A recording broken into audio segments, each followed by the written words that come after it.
बिस्मिल्लाहिर्रहमानिर्रहीम।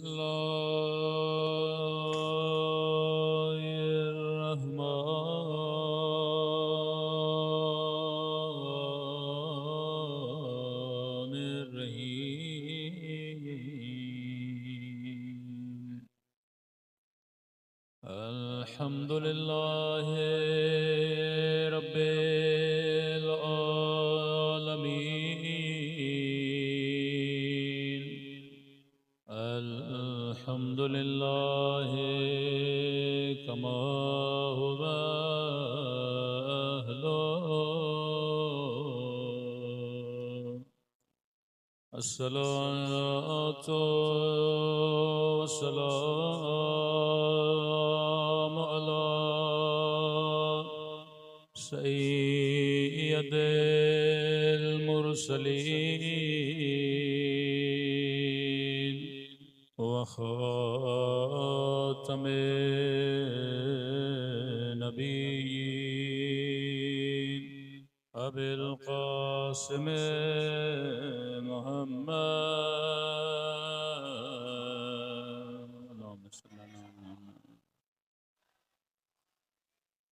व अला आलिहि तय्यबीन अत्ताहिरीन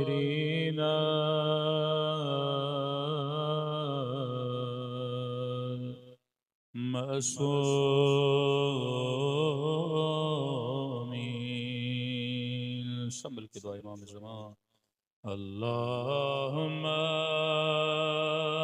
कुल्ले वलियका हुज्जत इब्ने हसन सलवातका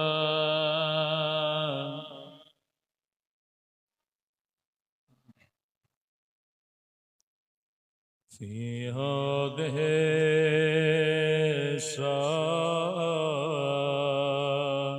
व फ़ी कुल्ले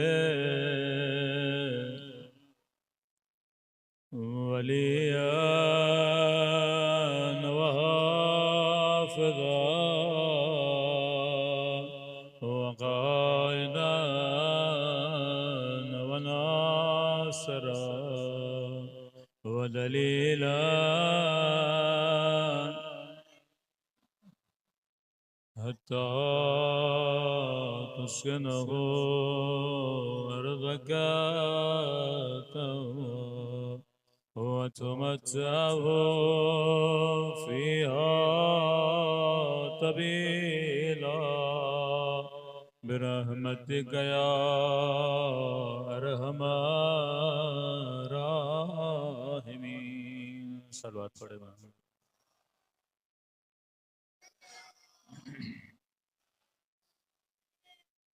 बिस्मिल्लाहिर्रहमानिर्रहीम। रब इश्रह ली सदरी व यस्सिर ली अमरी वहलुल उक़दतम मिन लिसानी यफ़क़हू क़ौली। अम्मा बअद फ़क़द क़ाल सुब्हानहु व तआला फ़ी मुहकम किताबिह बिस्मिल्लाहिर्रहमानिर्रहीम। बक़ियतुल्लाह ख़ैरुन लकुम इन कुन्तुम मुअमिनीन। सल्लल्लाहु अलैहि मुहम्मद व आले मोहम्मद।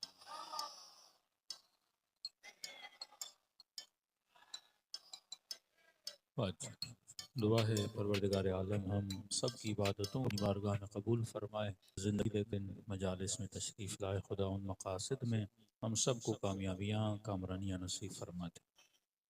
कल भी आपकी खिदमत में अर्ज़ किया कि बक़ियतुल्लाह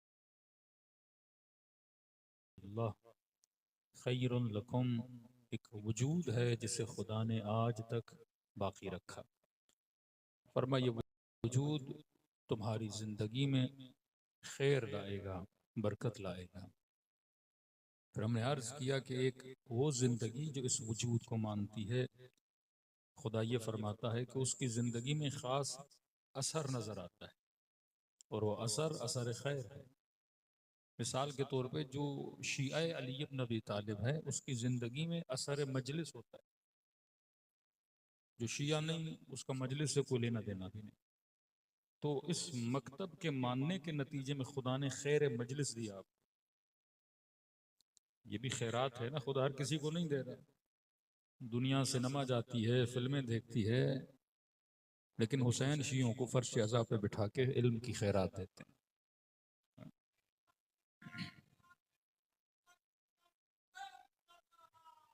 अल्लाहुम्मा सल्ली अला मुहम्मद।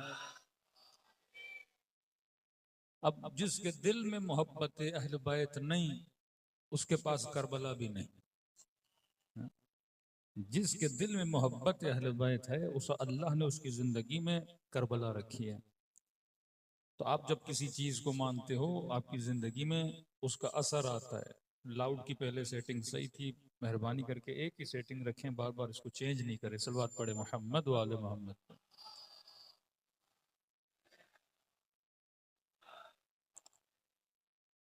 तो आप एक चीज को मानते हो, उसका असर आपकी जिंदगी में आता है। अगर मैं शिया हूं तो मेरी जिंदगी में खैर मजलिस आएगा।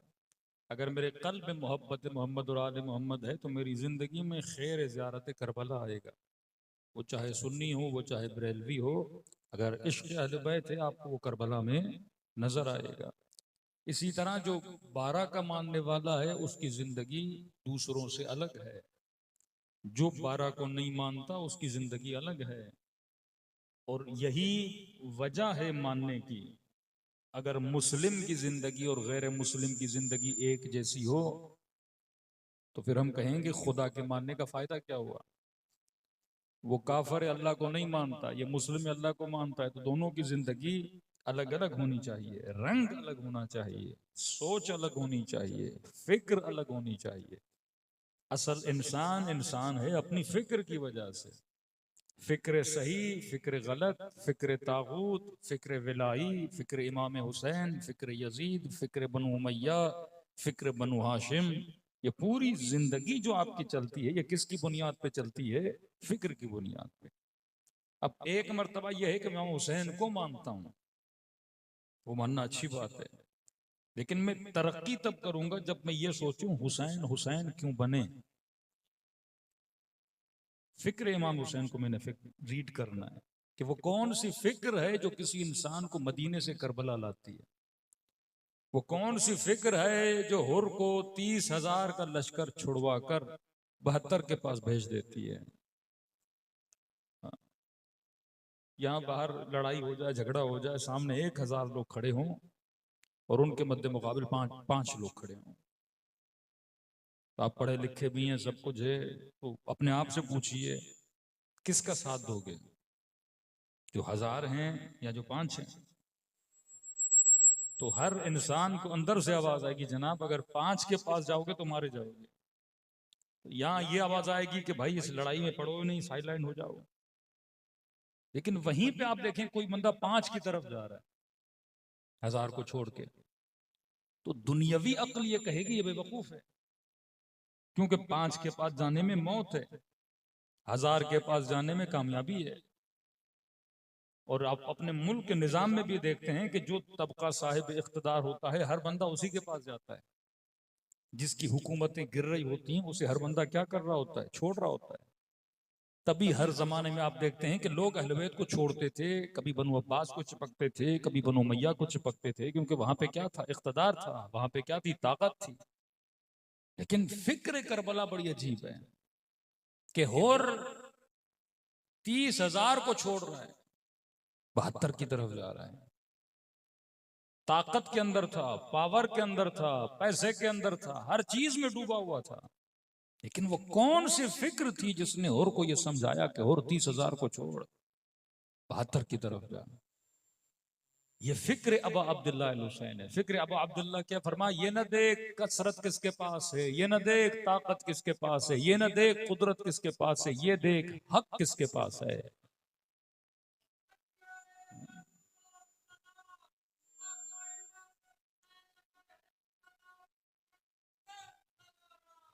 अल्लाहुम्मा सल्ली अला मुहम्मद। अब हदीस रसूल आती, अली अल हक वल हक मा अली, का हक अली के साथ है, अली हक के साथ हैं। अगला अजीब जुमला है, फरमा ये न देख हक कहाँ जा रहा है, ये देख अली कहाँ जा रहे हैं।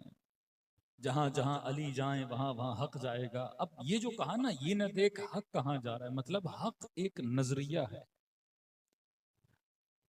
अली देख कहां जा रहे हैं, अली लिबास हक है, अली किबला हक है।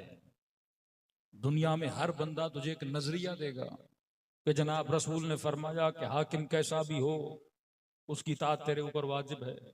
बड़े बड़े मुफ्ती आकर आज ये बातें करते हैं मिंबरों पर, हाकिम फासिक हो, हाकिम फाजिर हो, हाकिम कैसा भी हो। पहले तो ये बहस चलती थी कि वो शारिबुल खम्र था, वो फासिक था, वो फाजिर था। का इन बहसों में पढ़ो नहीं, नबी ने फरमाया कैसा भी हो। अब जो ऐब उसके अंदर है उन ऐबों को हम डिस्कस नहीं करते, का कैसा भी हो इसकी तात क्या है, वाजिब है। ये एक नजरिया बनाया गया। फरमाया कई नजरिया आएंगे, कभी नजरिया ये बनेगा ला हुक्म इल्लल्लाह, अल्लाह के अलावा किसी और का हुक्म नहीं चलेगा, और कुरानों को नो के नेजा पे रख दिया जाएगा। तूने नजरियों को नहीं देखना, तू तेरी नजर अली पे होनी चाहिए।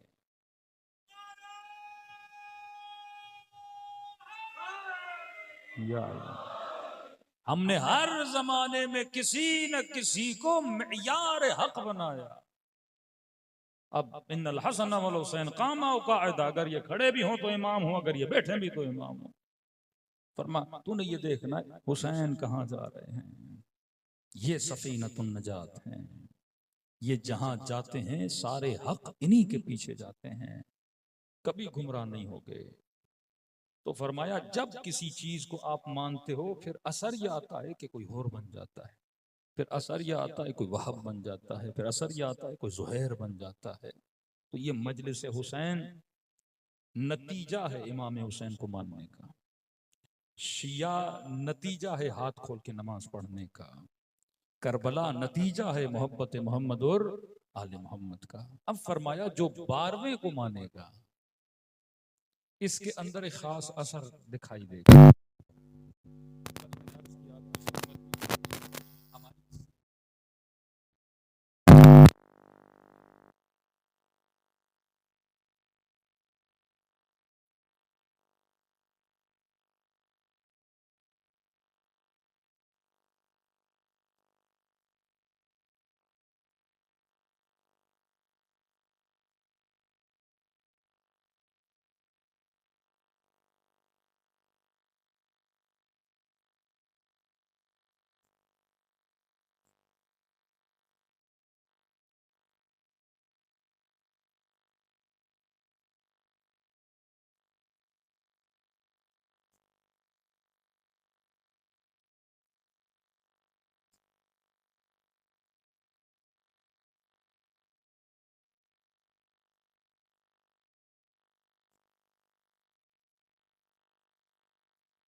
देखो आपका अकीदा आपके वजूद में असर पैदा करता है।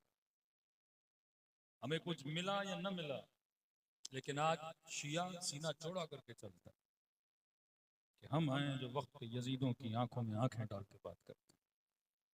हम वो हैं जिनकी माओ ने बहादुर बेटे पैदा किए। हम वो हैं जो दुश्मन इस्लाम पे अटैक करने की, धमकी देने की हिम्मत भी रखते हैं।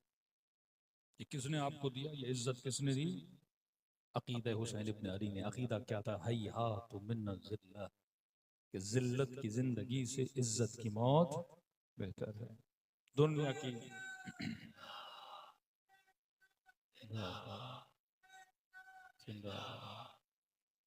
मुर्दाबाद, मुर्दाबाद, मुर्दाबाद,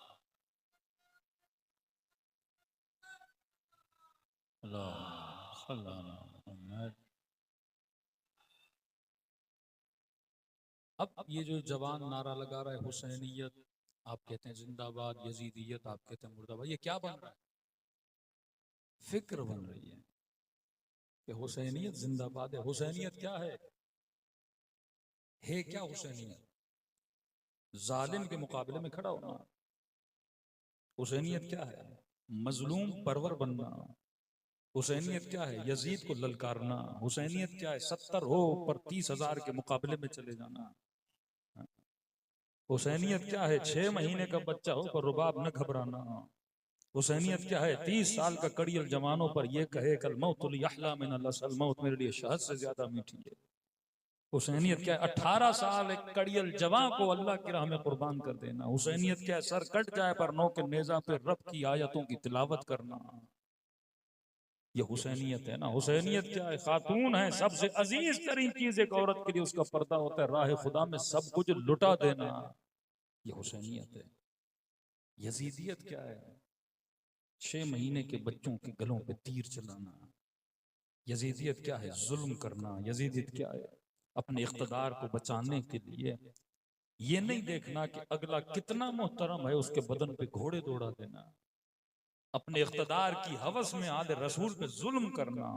अपने इख्तदार की हवस में झूठी आयतें, झूठी हदीसें बनाना। अपने इख्तदार की हवस में मुफ्तियों और मौलवियों को खरीदना।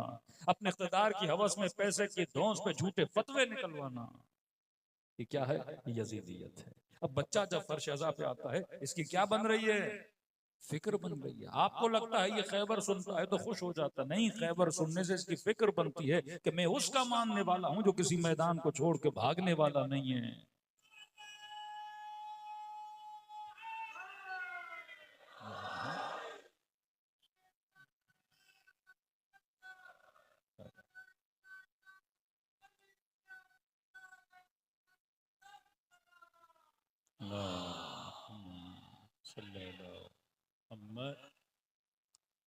कभी सोचा करो कि दुनिया में दिन ब दिन तशय्यो की तादाद में इजाफा क्यों हो रहा है? किसी मकतब का रेशो इतना ज्यादा नहीं जितना मकतब अहले बैत का। मोहल्ले में जाओगे, पहले 500 लोग थे, अगले साल 700, फिर 800। परेशान है लोग। इस साल पाकिस्तान के शियों ने मशी की है, वो परेशान है कि ये निकलते कहां से, आते कहां से।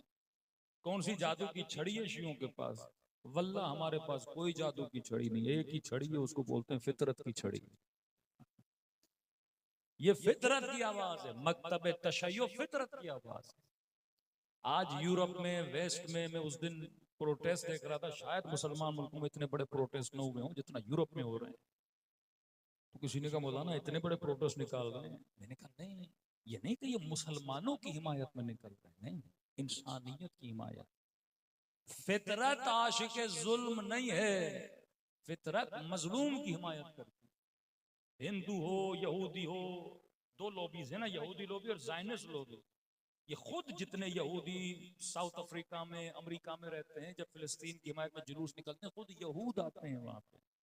कहते भाई इन्होंने हम यहूदियों को भी बदनाम कर दिया, हम खुद भी जुल्म को पसंद नहीं करते। ये जायनिस्ट लॉबी है, इसका यहूदियत से कोई ताल्लुक नहीं है। जैसे वहाबियत का ताल्लुक आम मुसलमानों से नहीं है। ये जुल्म करना, ये गले काटना, कहते हैं भाई हमारा इन लोगों से कोई ताल्लुक नहीं है। खास तबका है जो जालिम है, लेकिन अपने ऊपर टेक मुसलमानों का लगाया हुआ है। खास तबका है जिसने टेक अपने ऊपर यहूदियों का लगाया हुआ है।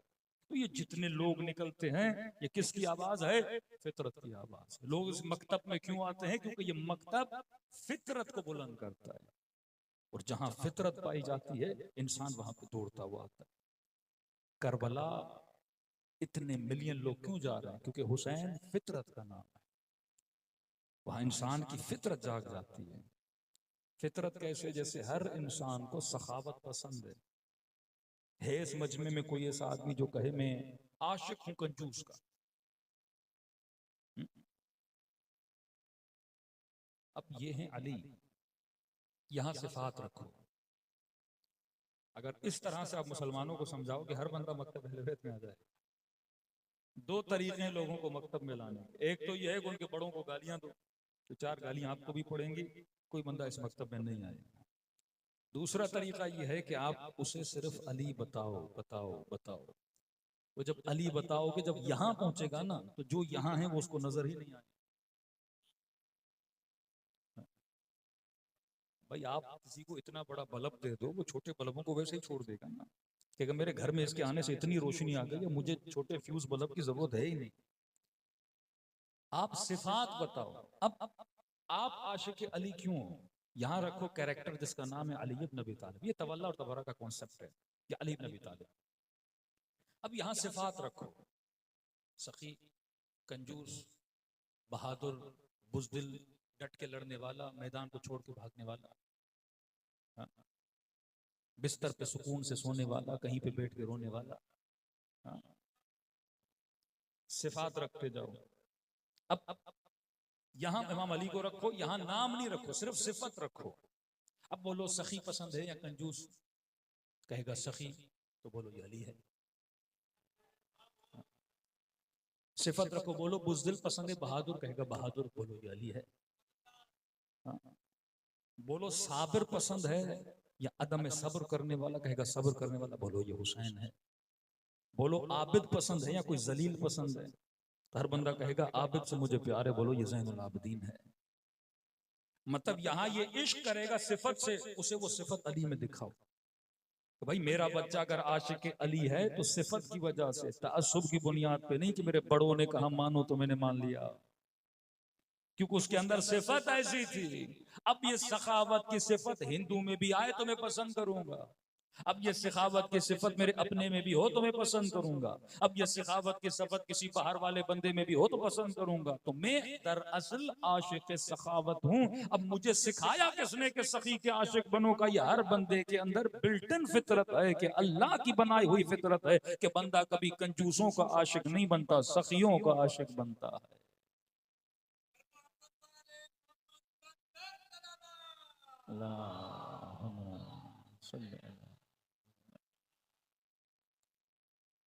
आप नाम नाम लेंगे झगड़े होंगे। अब सिफत पे आ जाओ। आप इसे बोलो जनाब जंग हो रही थी और एक बंदा था जंग में डट के लड़ रहा था, और दूसरे बंदे को उसका मुखालिफ मारने के लिए आ रहा था, और उसने बचने के लिए अपने कपड़े उतार दिए। तो क्या इससे प्यार किया जा सकता है? नाम नहीं लो, सिफत बताओ। जनाब इसने बचने के लिए लिबास ही उतार दिया इस बंदे ने। एक तो वो है करबला में कि इमाम जमाना फरमाते मेरा सलाम हो मेरे उस जद पे जो बेकफन मारा गया। लिबास वहां भी उतरा है, लेकिन लड़ने के बाद, शहादत पाने के बाद लाशें पामाल की हैं, लुटेरों ने लूटे हैं। एक बंदा जो है जो जान बचाने के लिए कपड़े उतार रहा है। अच्छा, कब वो जो मारने वाला था उसने फिर इसे मारा नहीं, जब इसने लिबास उतारा। का क्यों नहीं मारा? का क्योंकि उसका दावा था कि उसकी आंखों ने कभी हराम देखा नहीं। जब बेलिबास हो गया तो बदन नंगा है, आंख नंगे बदन को देखेगी तो हराम है। अब बता तू उन आंखों से इश्क करेगा या जिसने लिबास उतारा उससे इश्क करेगा? हाँ, ये नाम नहीं लो, सिफत बताओ इसे। खुदा की कसम किसी भी मुसलमान का बच्चा होगा कहेगा नहीं, मैदान जंग में ऐसे बुज़दिलों का मैं आशिक नहीं बन सकता कि जान बचाने के लिए लिबास उतार दे। मैं तो आशिक उसका बनूंगा जिसने ईमान बचाने के लिए इसे मारा नहीं, इसे छोड़ दिया। अब पूछे कि किसने किया था, अब वो तारीख जाके आप खुद पढ़ लो, फिर देखो तुम्हारे मुफ्ती तुम्हें किसका आशिक बनाते हैं और फर्श अज़ा तुझे किसका आशिक बनाता है। सिफत बताओ जनाब, जंग हो गई, कुछ लोग मैदान को गनीमत के लिए छोड़ के चले गए, क्या ये अच्छी सिफत है? कहेगा नहीं।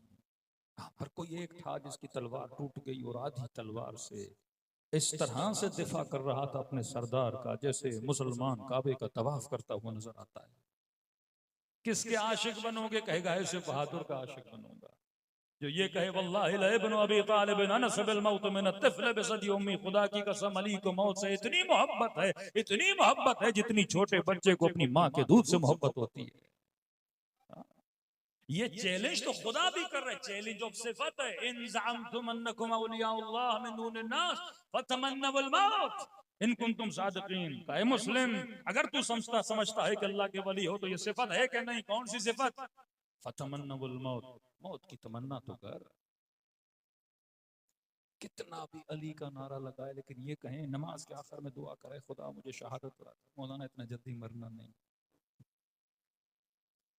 कहीं हदीस में नहीं है कि मौत की दुआ करो, कहीं नहीं है। दराजी उम्र की दुआ करो, लेकिन शहादत की दुआ है, राह खुदा में जिहाद की दुआ है, ममाती ममात मोहम्मद वाले मोहम्मद की दुआ है।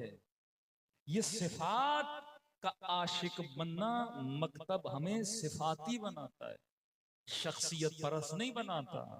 अगर मेरा बच्चा आशिक अमीरुल मोमिनीन है तो अली की सिफात की वजह से, ये नहीं कि कैरेक्टर कैसा भी हो मैं मानने के लिए तैयार हो जाऊं, ये नहीं कि कातिल भी हो मैं सलवातें भेजूं।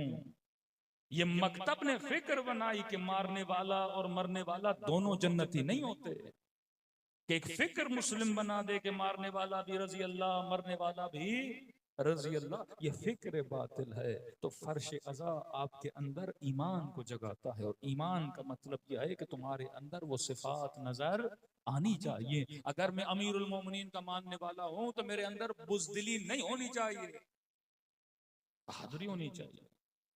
जिसके पास पानी है वो कभी प्यासा नहीं होता। जनाब एक तरफ बोले मेरे पास पानी की बोतल भी है लेकिन मुझे प्यास बड़ी लगी है, तो दुनिया बोलेगी झूठ बोल रहे हो, पानी है तो प्यास नहीं होनी चाहिए। दौलत है तो खैरात भी साथ में होनी चाहिए। अगर अली के मानने वाले हो तो इंसान को बहादुर भी होना चाहिए, सखी भी होना चाहिए, करीम भी होना चाहिए। अगर मोमिन हो तो तुम्हारी जिंदगी में कामयाबी भी झलकती हुई नजर आनी चाहिए। सलवात पढ़े मोहम्मद वाले मोहम्मद।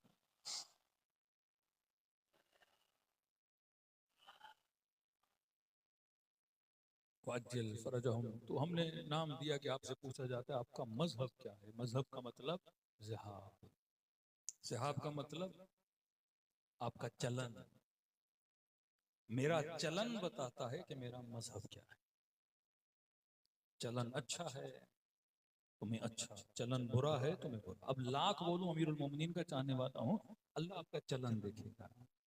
यौम नदउ कुल्ल उनासिन बिइमामिहिम, क़यामत के हर इंसान को उसके इमाम के साथ उठाया जाएगा। अब लाख बोलो मैं 12वीं सरकार की इमामत में रहता था, अल्लाह कहेगा नहीं, पहले बता तेरा इमाम कौन था जिसको तूने अपना इमाम बनाया था। तो अहले बैत के पीछे आप तभी चल सकते हो जब दो चीजों की पाकीज़गी हो। एक है मन की पाकीज़गी, एक है तन की पाकीज़गी। और शिया जवान की चीज याद रखनी चाहिए, दोनों चीजें आपकी मजबूत होनी चाहिए। मन भी मजबूत हो, तन भी मजबूत हो। अमीरुल मोमिनीन फातिह खैबर, तन मजबूत है। मरहबो अंतर को बिछाड़ा, तन मजबूत है।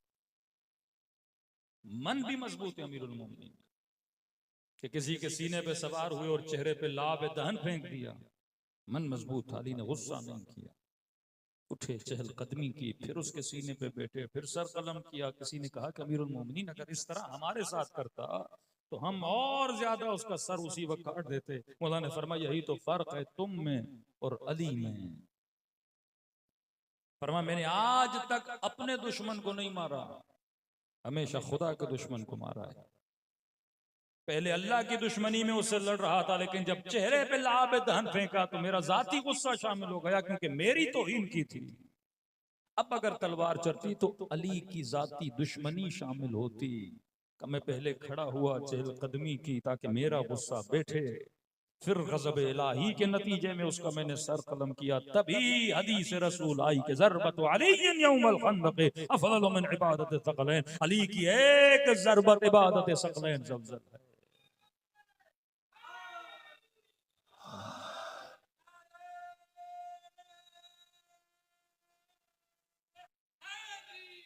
या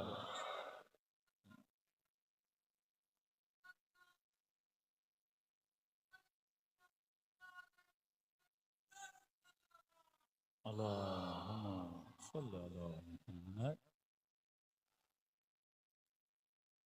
अमल का दारो मदार फरमाया मन मजबूत होना चाहिए। ये बच्चों को सुनाते हैं ना कि हारून मस्जिद बना रहा था, बहलूल ने देखा मस्जिद बना रहे हो, भाई अच्छा काम कर रहे हो, मस्जिद बना रहे हो माशाअल्लाह। तो कहा कि नाम क्या रखोगे? तो हारून ने कहा हारून मस्जिद। हम बनाते हैं ना कभी कभी, अपने अब्बा के नाम पे रख दिया, अम्मा के नाम पे रख दिया, तो कहा हारून मस्जिद। चलो अब्बा के नाम पे रखता, लोग कहते सवाब के लिए किया है, अपना ही नाम बोल दिया इसको। तो बहलूल ने कहा अच्छा एक काम कर, मस्जिद बना रहे हो, हारून नहीं तू पहले से इतने मशहूर हो, मेरा नाम लगा दे, हाँ, नाम रख बहलूल मस्जिद।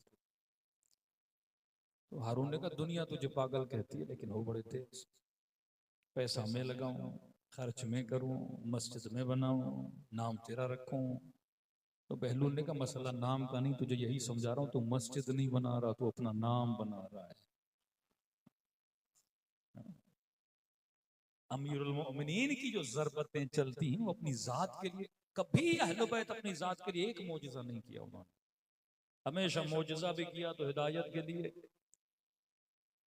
जो कुछ किया मकतब के लिए। बाज लोग कहते हैं घर पे हमला हो गया, अली ने उस तरह से तलवार उठाई, पर उस तरह से तलवार क्यों नहीं उठाई? क्योंकि अपनी जात के लिए कभी अहले बैत लड़े नहीं। जहां दीन का फायदा था, मकतब का फायदा था, औलादे भी कुर्बान की, तलवारें भी चलाई, जहां लाजिम था सब्र किया, जहां लाजिम था वहां पे अहले बैत ने क्या की है? जंग की है। और ये तब होता है जब इंसान का मन क्या हो? मजबूत हो। जब जनाजे उठा रहे थे, मुसलमानों की जंग हुई, तो एक का जनाजा उठा, तो कहा या रसूल अल्लाह बेचारा मर गया। नबी ने फरमाया अफसोस, मरा तो है पर राह खुदा में नहीं मरा। क्या मतलब? का ये खच्चर की वजह से मरा है। क्या रसूल मुसलमान मुसलमानों के लश्कर में बेचारा मारा कि कहा नहीं, इसने फला काफर पे इसलिए अटैक किया क्योंकि उसके पास गनाइम थे ना, उसके पास खच्चर बड़ा खूबसूरत था, कदावर खच्चर था, इसने कहा इसे मारूंगा और गनामत में इसका खच्चर उठा लूंगा। उस चक्कर में गया, उससे लड़ने के लिए, खच्चर तो नहीं मिला, खुद ही बंदा खच्चर बन के दुनिया से चला गया। नीयत का दारो मदार अल्लाह देखता है। अमीरुल मोमिनीन की ज़रबतें खुदा देख रहा है, इसकी नीयत क्या है। तो फरमा तुम्हारा जिहाब, तुम्हारा चलन बताता है कि तुम कितने दीनदार हो, तुम कितने मोमिन हो। अब फरमाया बक़ियतुल्लाह खैरुल लकुम, एक वजूद है जिसे खुदा ने आज तक बाकी रखा। फरमाया इस वजूद को मानने से तुम्हारी जिंदगी में क्या आएगा? खैर आएगा। अब खैर क्या है, मैं कई मजालिस में बयान कर चुका हूँ। बाज लोग समझेंगे अगर इमाम ज़मान को मालूम मौलाना जिंदगी में क्या होगा? खैर होगा। खैर क्या है? कसरत माल, शायद कोई समझे। हाँ भाई, मैं अहले बैत को मानता हूँ, नजर न्याज करता हूँ, अल्लाह ने रिज्क मुझे बहुत ज्यादा है। कसरत औलाद, अल्लाह ने बच्चे मुझे बहुत दिए हैं। बाज मोमिनीन इतने मोमिन होते हैं, दुआएं करते खुदा मौलाना औलाद नहीं है, मुझे औलाद अता कर। हो सकता है बाज लोग साहिब औलाद हों, उसका मजाक हो रहा है कि जनाब मेरे पास तेरी जिंदगी में खैर है, तेरी जिंदगी में खैर नहीं क्योंकि तेरे पास औलाद नहीं। शायद कोई करोड़पति अरबपति किसी फकीर को कहे तेरी जिंदगी में खैर नहीं, मेरी जिंदगी में खैर है। ऐसा हुआ है, मैंने देखा है। एक जनाब के घर पे गए, बहुत ज्यादा पैसे वाला था, तो बड़े मगरूराना अंदाज में उसके अतराफ में सेठ साहब था, काफी गरीब लोग भी बैठे हुए थे, तो कहा तो मन तशा तो जुल्ल मन तशा, इशारा अपनी तरफ था। अल्लाह जिसे चाहे इज्जत दे, अल्लाह जिसे चाहे जिल्लत दे। तो मैं जो आज सेठ बना हुआ हूँ, तो ये अल्लाह ने मुझे क्या दी है? इज्जत। ये कॉन्सेप्ट ऑफ इज्जत ही लोगों के जहन में अलग है। तो क्या जो झूपड़ी में बैठा हुआ उसकी इज्जत नहीं है? क्या मैसम जो रेड़ी लगा के खड़ा है, क्या अल्लाह के दरबार में उसकी इज्जत नहीं है? माल का होना न होना इसका ताल्लुक इज्जत से नहीं है, ये तो नसीब है। मैसम की इज्जत इतनी है कि जब उसने किसी काम पे जाना है तो अली ये कहे मैसम तू चला जा, तेरी खजूरें अली बेचेगा। इज्जत अहले बैत, बिलियनर हो या खजूरें बेचते हो, इज्जत क्या है? इज्जत ये है अगर तू रिज़्क़ हलाल कमा रहा है, ये इज्जत है। अब उस रिज़्क़ हलाल में करोड़ों बनाओ, इज्जत है। उस रिज़्क़ हलाल में 4 खजूरें बेच के अपने घर में आओ, ये क्या है? इज्जत है।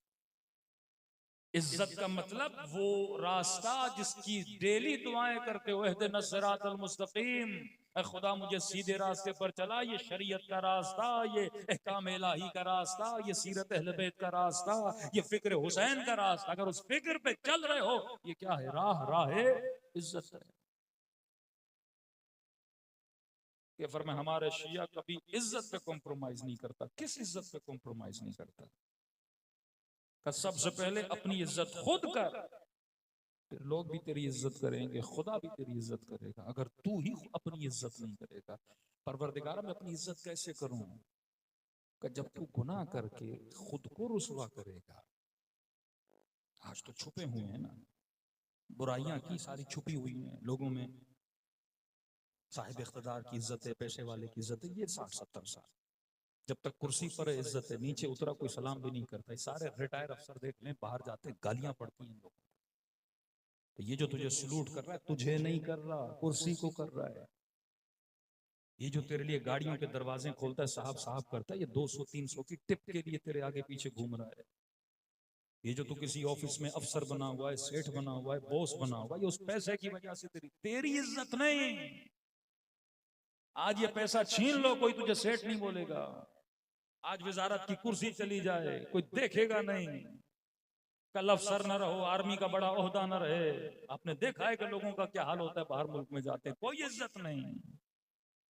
अपनी इज्जत कर, कोई ओहदा ना भी हो, लोग तेरी इज्जत करेंगे। कौन सा ओहदा, कौन सा मकाम का नहीं, तू अपनी इज्जत का कायल हो जा। वक्त का बादशाह, हज का तवाफ, हजर अस्वद को मुसलमान बोसा दे रहे हैं। कहते ये एक बार आगे गया, लोगों ने आने नहीं दिया, दूसरी बार आगे गया, लोगों ने आने नहीं दिया, परेशान के मजमा कम हो, मैं आगे जाऊं, हजर अस्वद को बोसा दो। कहते उसी वक्त मैंने अचानक देखा कोई शख्स आया और लोगों ने सफे बनाना शुरू कर दी, रास्ता खोलना शुरू कर दिया, बड़ी आसानी से आगे बढ़ा, हजर अस्वद को बोसा दिया, वापस होके चला गया। मैंने अपने सिपाहियों से पूछा, जनाब मैं बादशाह खड़ा हूं, मुझे कोई रास्ता नहीं दे रहा, ये कौन है? कहा आप बादशाह हो, ये ज़ैनुल आबिदीन है।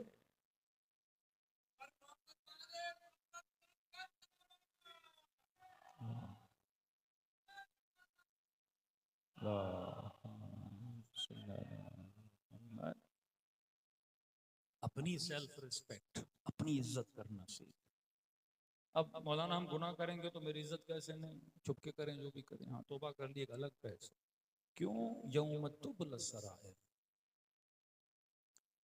अल्लाह कहता है यहाँ जो कर लो, क़यामत में बड़ी स्क्रीन लगी, इंसान की जिंदगी की फिल्म चलाई गई। वो दिन जब सराइर, जब राजों को खोला जाए, हर इंसान की गठड़ी बंद होगी ना, अभी बंद गठड़ियां हैं, बंद तिजोरियां हैं, चाबी मेरे पास। कयामत के दिन ये चाबी अल्लाह के पास है, ये तिजोरियां खोलेगा। यौम तुबला सराइर, जब ये सराइर निकलेंगे, फिर का यौम यफुर्रुल मर्रु अन अखी, फिर ये बाप बेटी से ऐसे भागेगा, बेटा बाप से भागेगा, बहन भाई से भागेगी, हर बंदा भाग। अपनी इज्जत कर। इज्जत ये है, 3 दिन मासूम फरमाते इंसान की जिंदगी के बड़े अहम 3 दिन। कुरान में हजरत ईसा और हजरत यहया इन 3 दिनों का जिक्र करते हैं। यौम वुलिदतु, यौम अमूतु, यौम उबअसु हय्या। 3 दिन गालिब इमाम रजा की हदीस। फरमा पहला वो दिन जिस दिन तू पैदा हुआ, ये जिंदगी का अहम तरीन दिन, ये इंतकाल है। 9 महीने शिकम मादर में था, अब इंतकाल पा रहा है कहां? दुनिया में। शायद तुझे इल्म ना हो ये दिन कितना अहम है, लेकिन अपने माँ बाप से पूछना, जब मैं पैदा हो रहा था कितनी भागदौड़ थी, कभी अल्ट्रासाउंड, बच्चा सही है, बच्चा नहीं है, कोई ऐप तो नहीं है, कोई बीमारी तो नहीं है, गूंगा तो नहीं है, बहरा तो नहीं है, जिस्म सही है, कोई मसला तो नहीं है इसके दिल में, ये चेकअप वो चेकअप। यूं में बोले तो जिस दिन तू पैदा हुआ वो तेरी जिंदगी का सबसे मोस्ट इंपॉर्टेंट डे था। तू माजूर भी हो सकता था, तू सही भी हो सकता था, उसमें तेरा हाथ नहीं था। ये तेरे इख्तियार में नहीं था कि आपकी माँ ने 9 महीना आपके शिकम में रखा, कुरान पढ़ा के नहीं, पैदा हुए वजू में थी कि नहीं, दूध पिलाया वजू में थे कि नहीं, ये तेरा नसीब है। किसी की माँ शेख अंसारी जैसी के जब जब दूध पिलाए तो वजू करके दूध पिलाए, किसी की माँ खुमैनी जैसी जब जब दूध पिलाए वजू के दूध पिलाए, ये तेरा नसीब है। जिस दिन तू पैदा हुआ, कैसे माँ बाप मिलेंगे, किस घर में पैदा होगा, कहाँ पैदा होगा, ये नसीब और तकदीर है। लेकिन ये अहम बड़ा है क्योंकि वो चीजें तेरे ऊपर असर रखती हैं। 9 महीना माँ ने ख्याल नहीं किया, तेरे वजूद में ऐब आएगा। सही देखभाल नहीं की, तेरे वजूद में नक्श आएगा। अब तू कंप्लीट पैदा हुआ, दुनिया में आया, का दिन बड़ा अहम है। मुंतकिल हुआ शिकम मादर से दुनिया में। हमारे उस्ताद एक मिसाल दिया करते थे, आज बर्गर बच्चे जो होते हैं, मॉडर्न स्कूलों में पढ़ने वाले, इंग्लिश मीडियम पढ़ने वाले, संगतें बुरी, तो उनको अगर आप आखिरत की बातें करो तो कहते हैं ये बातें आप ना करें, ओल्ड माइंडेड। हम तो ब्रॉड माइंडेड हैं, ओपन माइंडेड हैं। आजकल हर बच्चे ने सर्जरी करवा के अपना दिमाग खोल दिया। ये पुरानी बातें हैं, आप कैसी बातें कर रहे हैं, कौन सी आखिरत, कौन सी कयामत, सब कुछ दुनिया है। जन्नत भी यही है, जहन्नुम भी यही है, खुशियां भी यही हैं, गम भी यही है, सब कुछ यही है। इसे आप कितना भी बताओ कि जनाब आखिरत, बाग, बागात, नेमत, सुकून, अबदी जिंदगी अमीरुल मोमिनीन फरमाते हैं, ये मौलवियों की बातें, कभी हूर की लालच, कभी फलां की लालच, कभी फलां की लालच, सब कुछ दुनिया है, सब कुछ है। इसे जितना समझाओ नहीं समझेगा। हमारे उस्ताद कहते थे इसकी मिसाल माँ के पेट जैसी। जब बच्चा शिकम में मादर में होता है, उसकी सारी दुनिया क्या होती है, माँ का पेट। आप बाहर हो, वो अंदर है। बाहर वाला देख रहा है कि माँ का पेट बहुत छोटा है, बहुत छोटा है। उलमा फरमाते हैं दुनिया आखिरत के मुकाबले में शिकम में मादर की तरह है, इतनी छोटी है आखिरत के मुकाबले में। लेकिन मुझे बड़ी लग रही है। बिल्कुल उसी तरह जिस तरह बच्चा शिकम मादर में है, उसकी पूरी कायनात है माँ का पेट, पूरी कायनात। खून भी उसे मिल रहा है, पानी भी उसे मिल रहा है, गजा भी उसे मिल रही है, बड़े सुकून के साथ सोया हुआ है। पिक्चर आप देखो ना, बच्चा जब शिकम मादर में होता है, बड़े सुकून के, छोटी जगह है लेकिन बड़ा सुकून है उसको, घूम रहा है, फिर रहा है। अब उसकी विलादत का वक्त होता है, जैसे बोलते हैं इंतकाल। कब तक रहोगे अंदर जनाब, छोटे थे, बड़े हुए, जब कंप्लीट हो गए ना, अब टाइम है ट्रांसफर होने का। 9 महीने दुनिया में आओगे, 60 साल 70 साल, कितना रहोगे, 60। यहाँ पर भी आपका जिस्म कंप्लीट हो जाता है, पूरा हो गया, कंप्लीट हो गया, बूढ़ा हो गया, कमर झुक गई, हड्डियां पोसीदा हो गई। अब टाइम है, टाइम टू ट्रांसफर, यहां से तुमने जाना है हमेशा। कोई भी बंदा दुनिया में नहीं रहता, ट्रांसफर का टाइम है। ट्रांसफर किसी को अच्छा नहीं लगता। शिकम मादर इसकी कायनात, इसकी दुनिया। अब एक बंदा शिकम मादर से बाहर, समझो मलकुल मौत है, कहता निकल बाहर भाई, तेरे जाने का टाइम है, बाहर आ, यहाँ रोशनी, यहाँ हवा, यहाँ बाग, यहाँ बागात, यहाँ खाने, यहाँ पीने, यहाँ चीजें देखोगे, यहाँ कानों से आवाजें सुनोगे, यहाँ ज़बान से चखोगे। अंदर क्या है, पेट में अंधेरा, कुछ भी नहीं है, निकल आ। कहता नहीं, तुझे क्या पता अंदर क्या मजा है, मेरी तो दुनिया ही अंदर है। नहीं आना चाहता, इसे जबरदस्ती डॉक्टर निकालता है बाहर, निजाम इलाही से बाहर फेंकता है कि निकल बाहर, कंप्लीट हो गया तू। और जैसे आता है रोना शुरू कर देता है, याद करता है अपनी पिछली दुनिया को, बहुत रोता है, बहुत रोता है, तो मुझे क्यों भेजा, आंखें नहीं खोलता। कुछ घड़ियां रोता है, रोता है, रोता है। माँ का सीना ऐसे मिलता है, बाहर की दुनिया का लजीज दूध चखता है पहली मर्तबा। एक मेहरबान माँ के सीने पे सोता है, हाँ, एक मेहरबान बाप की आवाज सुनता है, कानों में अजान आती है इसके। अब हफ्ता गुजरने के बाद, साल गुजरने के बाद, 1.5 साल गुजरने के बाद, जब इसने दुनिया की रंगीनियां देख ली, अब इसे कहो वापस जाओ, उस अंधेरी दुनिया में जाना चाहेगा? कहेगा अब नहीं जाऊंगा। मासूम फरमाते हैं बिल्कुल इसी तरह मरने वाले को बोला जाए दुनिया वापस जाओ, कहेगा अब नहीं जाऊंगा। वहां के मजे, वहां की रंगीनियां देखने के बाद कहेगा दुनिया तो कुछ भी नहीं है। फरमा पहला इंतकाल शिकम मादर से दुनिया की तरफ, और वो इंतकाल इतना मुहिम है, 9 महीने जिस्म कामिल होता है, कंप्लीट होने के बाद दुनिया में आता है। और दुनिया में क्यों आता है, शिकम मादर में कंप्लीट क्यों होता है? क्योंकि ये छोटा सा नुतफा दुनिया के आलम में बड़ा नहीं हो सकता था। इसके लिए माँ के पेट का माहौल होना जरूरी था, जहां ये क्या हो जाए, कंप्लीट हो जाए। दाना जमीन के अंदर डालते हो, वहां बज़्र खुलता है, फिर बाहर निकलता है, यहाँ आके फल देता है। लेकिन पहली उसकी जो इब्तदाई खिलकत वजूद बदन है, वो कहाँ होती है? जमीन के अंदर होती है। शिकम मादर में बदन कंप्लीट। कंप्लीट होने का मतलब क्या है?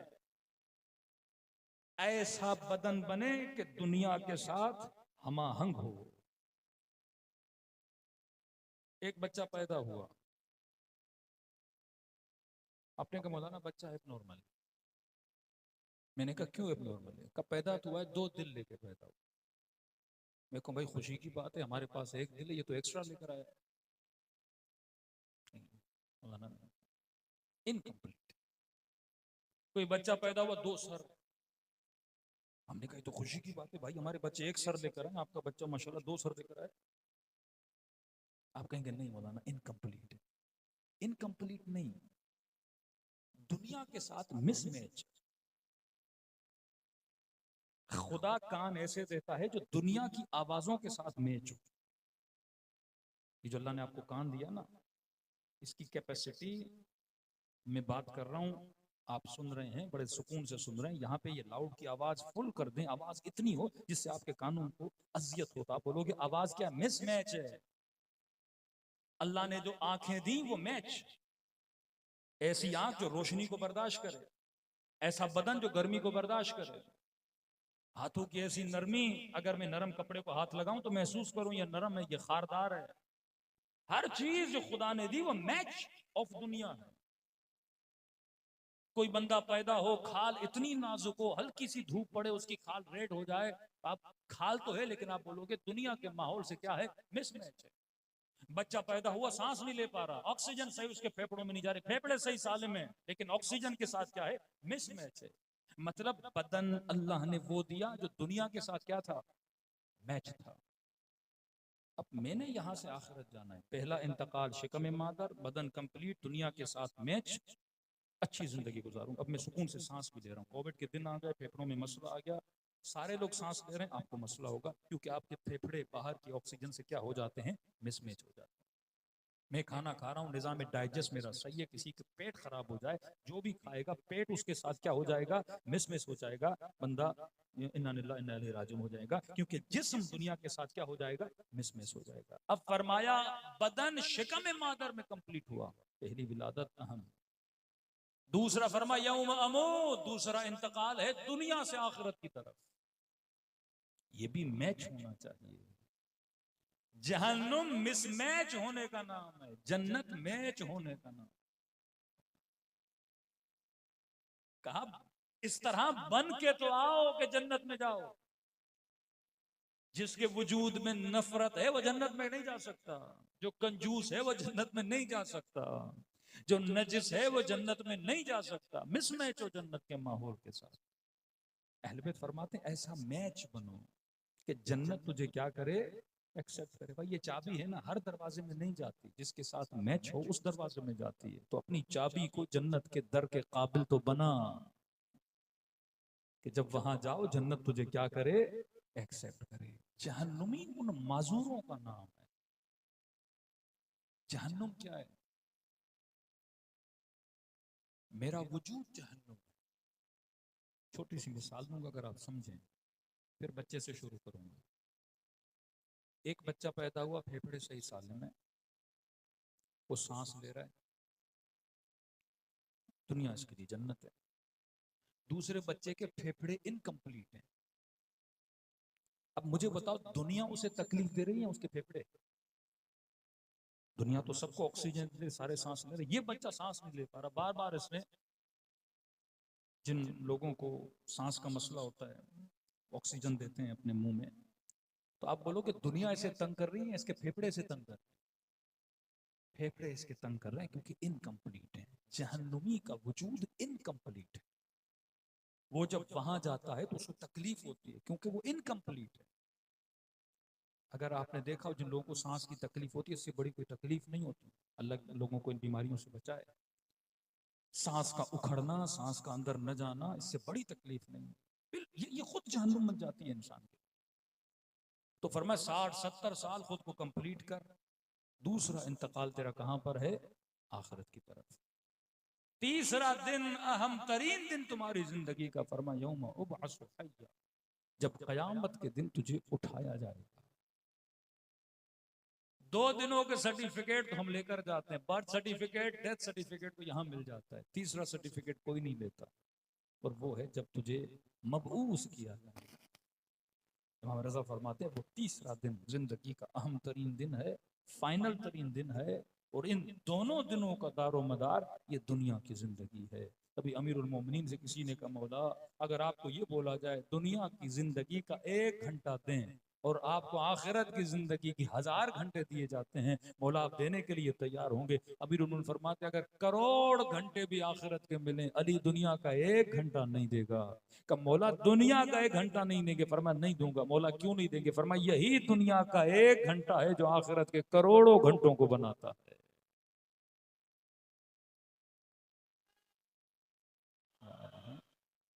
तो फरमाया खुदा तुम्हारी जिंदगी में खैर अता करेगा अगर इस वजूद मुबारक इमाम ज़माना को माना। ये वो खैर है जो आखिरत को वसी कर देता है। अब एक जुमला रब्ते मुसीबत, वक्त बहुत हो गया। खैर से मतलब जो कॉन्सेप्ट आपके दिलों में है वो नहीं है। खैर से मतलब है बरकत। किसी के पास 10 बेटे हों पर बेबरकत हो, फायदा नहीं। कसरत औलाद बरकत नहीं, कसरत माल बरकत नहीं। एक सियासतदान इस मुल्क में मरा, उसके अकाउंट में 2 अरब थे, पैसा तो था पर बाबरकत नहीं था क्योंकि उसके काम नहीं आया। माल वो जो आखिरत में तेरे काम आए, औलाद वो जो आखिरत में तेरे काम आए, बदन वो जो आखिरत में तेरे काम आए, ये बदन बाबरकत है। इससे तुमने नमाजें पढ़ी, बाबरकत है। अरबईन इमाम हुसैन पे गए, तिरड़ी बाबरकत बना। नेकियां की, तिरड़ी बाबरकत बना। साले औलाद बनाई, बाबरकत है। बच्चा यजीद जैसा हो, बरकत वाला है या बेबरकत हो, मलून है। और मैं दुआ करो आए खुदा जितनी जिंदगी दे पर जिंदगी बाबरकत है। किसी को 90 साल जिंदगी मिले बेबरकत, और हुसैन के असगर को 6 महीने जिंदगी मिली, लेकिन जिंदगी बाबरकत। अब कहा मौला ये बरकत, बरकत वो है जो तेरा रिज्क है। माल को रिज्क न समझा करो, वो माल। आप सुफरे पे बैठे, बहुत सारा खाना लगा था, ये सारा माल है। का मौला रिज्क क्या है? तू जितना खाता है वो तेरा रिज्क है। दाने दाने पे लिखा है खाने वाले का नाम, का जो तू खाएगा वो तेरा क्या है? रिज्क है। बाकी सारा माल है। अकाउंट में 1 करोड़ पड़ा है, जितने रुपये तू अपनी जात पे खर्च करता है वो तेरा रिज्क है, बाकी माल है। 1000 गज का घर है, मौला क्या मेरा रिज्क है कि नहीं? का ये सारा माल है। मौला रिज्क क्या है? का जितनी जमीन पे रात को सोता है वो तेरा रिज्क है। इसी डीएचए में चले जाएं, बड़े बड़े बेंगलो पड़े हैं, मालिक नहीं, नौकरों का रिज्क बना हुआ है। मालिक कोई अमेरिका बैठा है, कोई कनाडा बैठा है, बीमारियों में वहीं बैठे हैं, घर किसी और का रिज्क बने हुए हैं। अब कहा कि मौला अपने माल को अगर रिज्क बनाऊं तो क्या करूं? अली की सीरत पे चल। कैसे? कहा 1 रोटी तेरा रिज्क था, घर में है 10 रोटियां, खाएगा तू एक। शुगर के मरीजों की मिसाल बड़ी अच्छी देता हूँ। अल्लाह ने रिज्क रखा था पूरी जिंदगी में 100 किलो चीनी खाएगा, इसने जल्दी जल्दी करके खा ली, शुगर का बीमार हो गया। डॉक्टर ने कहा अब खाओगे तो मरोगे। अब चीनी पड़ी है, खा नहीं सकता क्योंकि इसका रिज्क नहीं है, माल है। अब का मौला माल को रिज्क कैसे बनाऊं? फरमाया जो तेरे नसीब में तू खा, जो तेरे नसीब में नहीं उसे दे जिसके पास नहीं।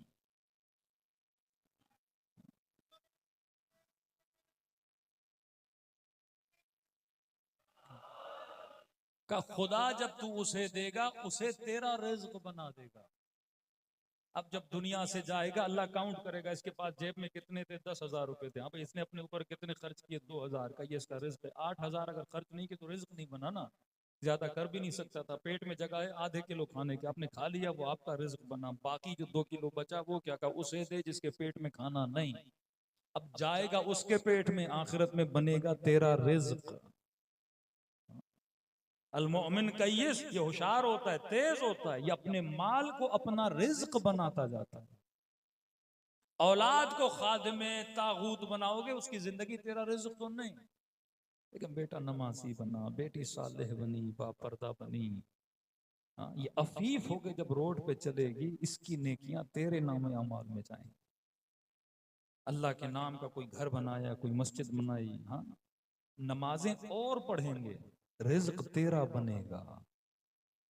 प्लॉट आपने लिया, आप नहीं नमाज पढ़ रहे हैं, दुनिया से चले गए, दूसरे आके नमाज पढ़ रहे हैं, रिज्क किसका बन रहा है?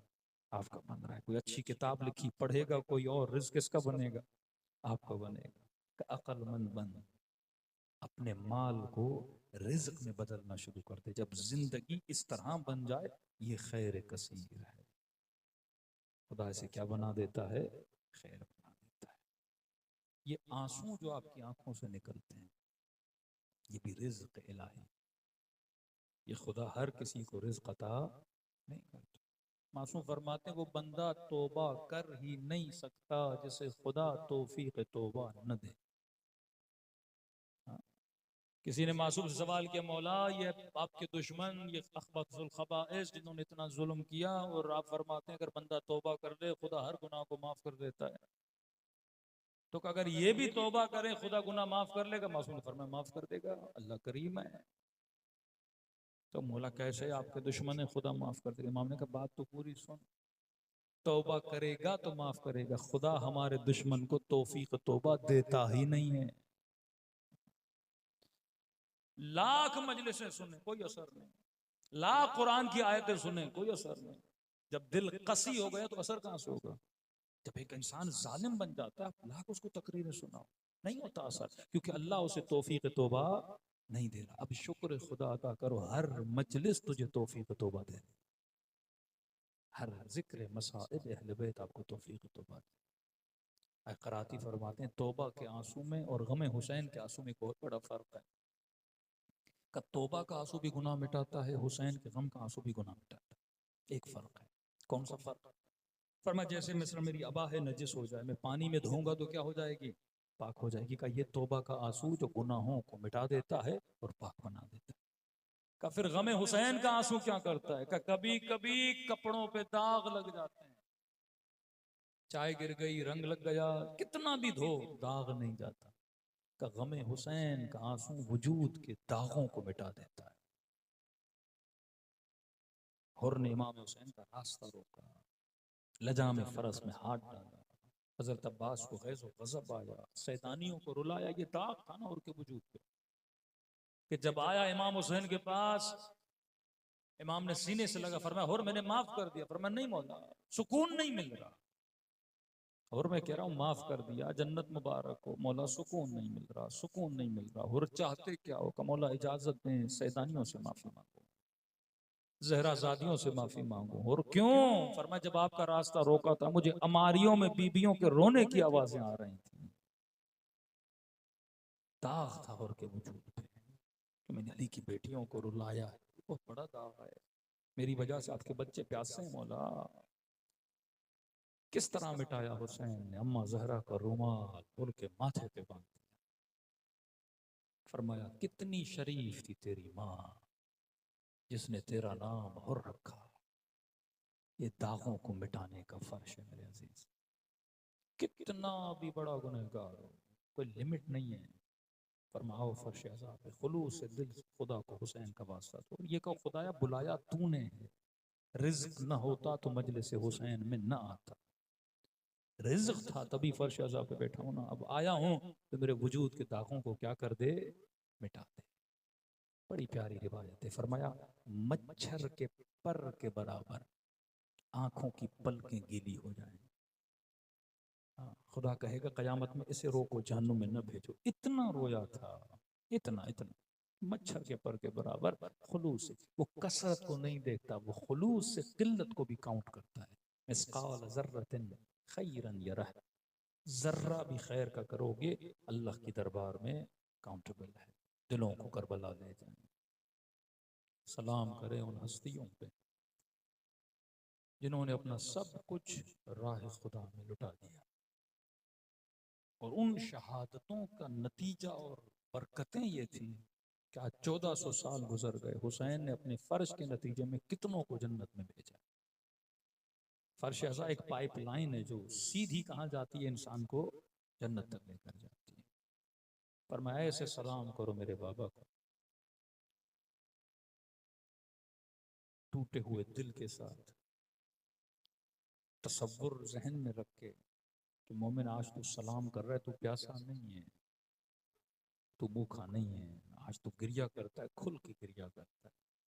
लेकिन करबला में एक बच्ची थी, बाबा बाबा करती थी, कोई तमाचे मारता था, रोने तक नहीं देते थे आले रसूल को।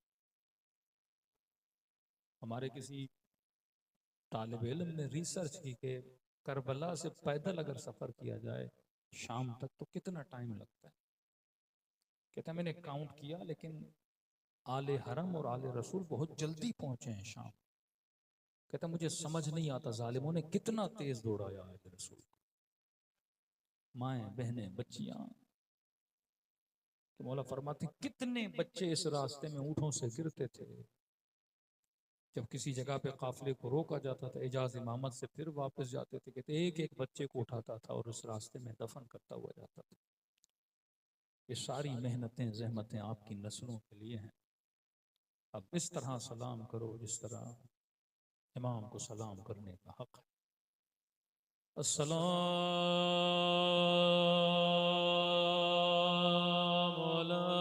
अलल हुसैन व अला अली इब्नुल हुसैन व अला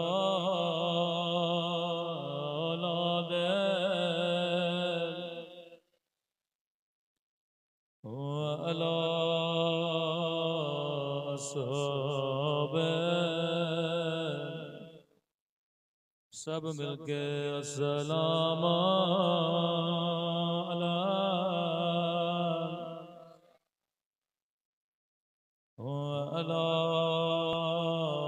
अली इब्नुल हुसैन व अला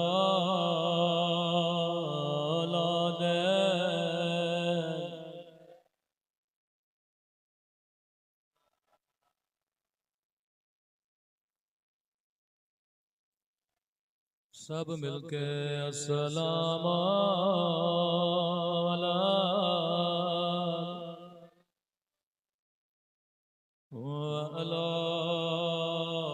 अली इब्नुल हुसैन व अला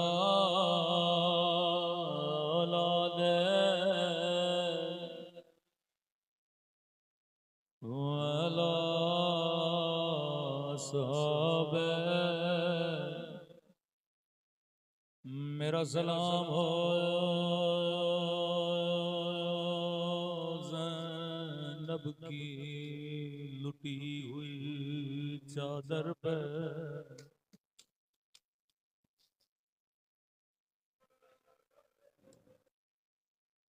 फरमाया अकबर के सीने में बर्छी लगी, मेरा विरसा था। अली असगर के गले में तीर लगा, मेरा विरसा था, चचा बाज के बाजू कटे मेरा विरसा था। लेकिन ऐ पूछने वाले तूने इंसाफ न किया, क्या माओ बहनों के साथ बाजारों में जाना, क्या 8-8 घंटे शराबी की दरबार में खड़ा होना, क्या ये भी सजाद का विरसा था। इतने जख्म मिले, वुजू करते थे, पानी पे निगाह पड़ी, रो पड़ते थे। किसी जवा की शादी में गए, हाय मेरा अकबर,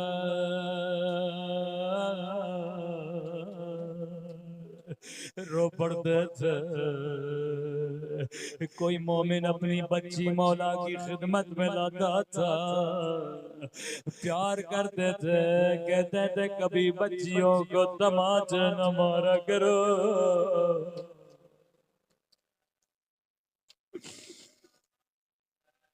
40 साल खून रोते रहे,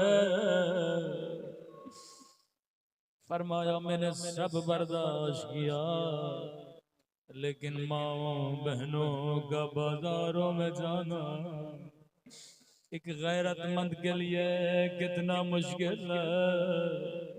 वो बीबियां जो कभी घर से भी बाहर नहीं निकली, वो बाजारों में जाए, तबल बजाए जाए, रक्स किया जाए,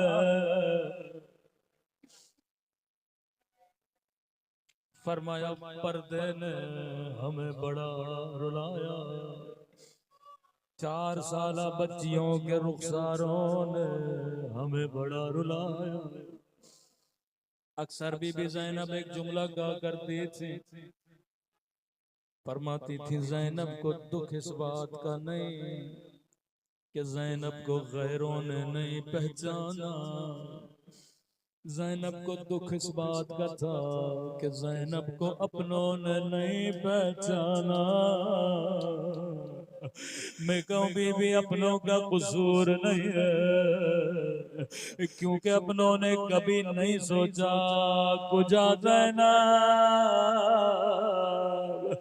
कुजा बाजार शाह।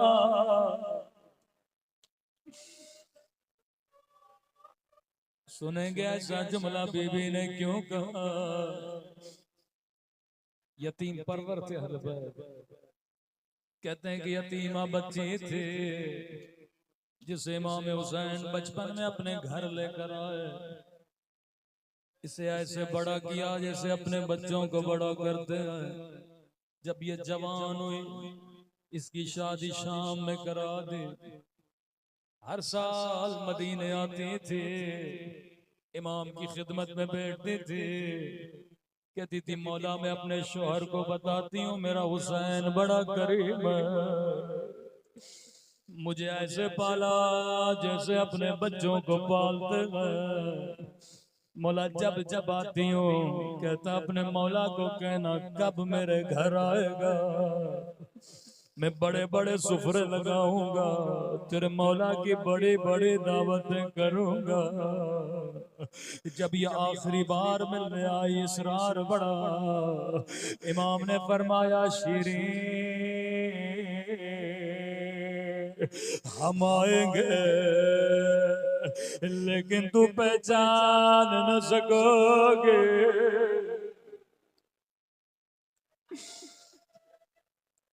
मोमिना अपनी जगह से खड़ी हो गई, कहने लगी मौला उन आँखों को निकाल दो जो अपने मौला को न पहचाने। इमाम ने बड़े प्यार से बिठाया, फरमाया शीरीं तेरा कसूर नहीं होगा, हालात बदल जाएंगे, लेकिन शीरीं हुसैन की एक वसीयत पे अमल करना। मौला जान कुर्बान बताइए कौन सी वसीयत है। फरमाया शीरीं कैदी बड़े मजलूम होते हैं, अगर कहीं कैदी नजर आए ख्याल करना, पानी पिलाना, खाना खिलाना। मौला से वादा किया, मौला जब कभी कैदी मिलेंगे खिदमत करूंगे। शीरीन अपने वतन वापस चले गए, नज़ादारो ज़ैनब बेवतन हो गए। बाजार शाम, शीरी का शोहर बाजार से गुजर रहा था, इसकी निगाह नन्ही सी सकीना पे पड़ गए, जख्मी कानों पे पड़ गए, जख्मी रुखसारों पे पड़ गए। दौड़ा दौड़ा घर गया, कहने लगा शीरीन कहती थी अगर कोई कैदी नजर आए तुझे बताओ। ओ शीरी मेरी जिंदगी गुजर गए, मैंने कभी 4 साल कैद नहीं देखे।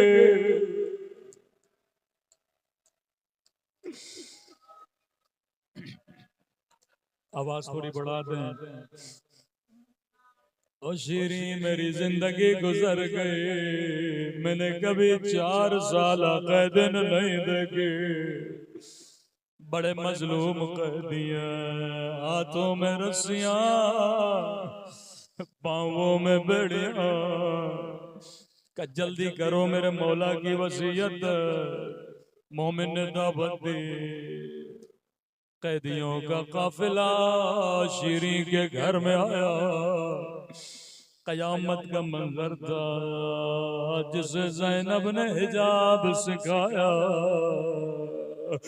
उसके सर पे तो चादर मौजूद, लेकिन हाय अली की बेटिया।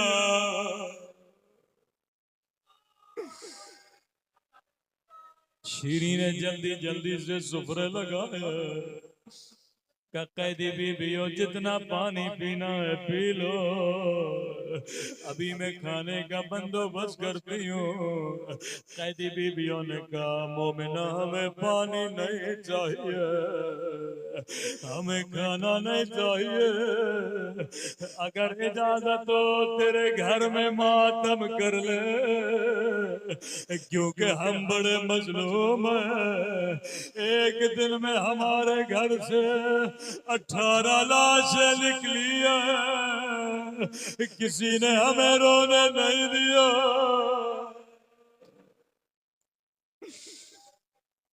कैदी बीबियों मैं क्यों रोकूंगी, जितना रोना है रो लो। यहाँ इजाजत का मिलना था, कैदी बीबियों ने हल्का बनाया। एक मर्तबा कैदी बीबी उठी, बड़ा दर्द भरा बन किया, रो के कहने लगी अली अकबर, अली अकबर के प्यासे बाबा, अली अकबर के गरीब वतन बाबा। शीरी अपनी जगह से खड़े हो गए। ओ कैदी बीबी चुप हो जा, ये मेरे मौला के बेटे का नाम। अल्लाह अकबर पे मेरे बच्चे कुर्बान कर दे। कैदी बीबियां खामोश हो गई। मोमिना अगर इजाजत नहीं तो मातम नहीं करेंगे। नहीं कैदी बीबियों तुम्हारा दिल दुखाना नहीं चाहते, लेकिन ये नाम न लो, मेरे मौला के बेटे का नाम है। आए कैदी बीबी अगर तेरे मकतूल का कोई भाई है उसका नाम लेके बन करो। अज़ादारो भाई का नाम आना था। फिर से कोई कैदी बीबी उठी, बड़ा दर्द भरा बन किया।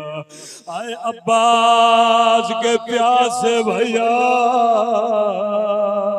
आए अब्बास के गरीब वतन भैया, शीरी ने कहा कैदी बीबी चुप हो जा, ये मेरे मौला के भाई का नाम है। अल्लाह अब्बास का साया अहले हरम पे सालिम रखे।